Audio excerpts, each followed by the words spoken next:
The sanctuary hummed with the familiar creaks of old wood and whispers of anxious hearts.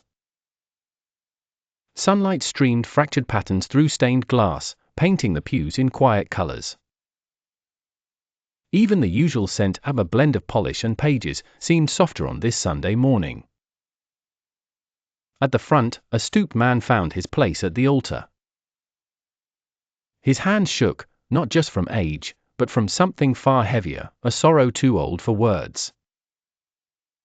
He bowed his head, burying quiet pleas in the hush of morning prayer. Each breath felt like asking, yet again, for what the world refused to mend. The congregation watched from a respectful distance, each unsure if their prayers could reach further than their sighs.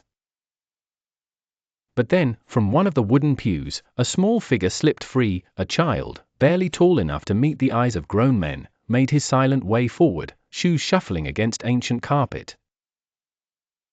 He knelt beside the old man, uncertain only in size.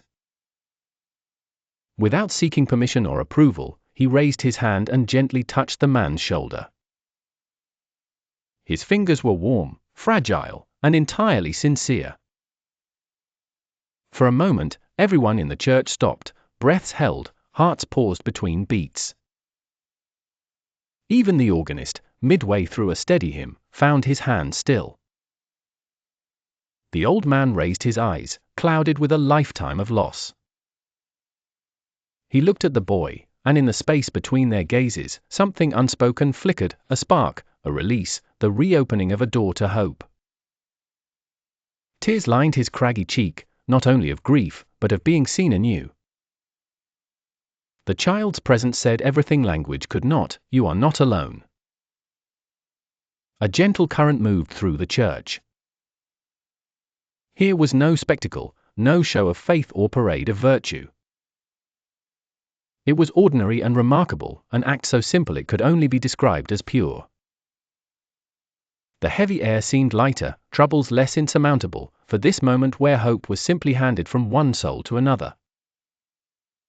In the silence that followed, thoughts were not turned to eloquent sermons or learned lessons, but to the softness of being present.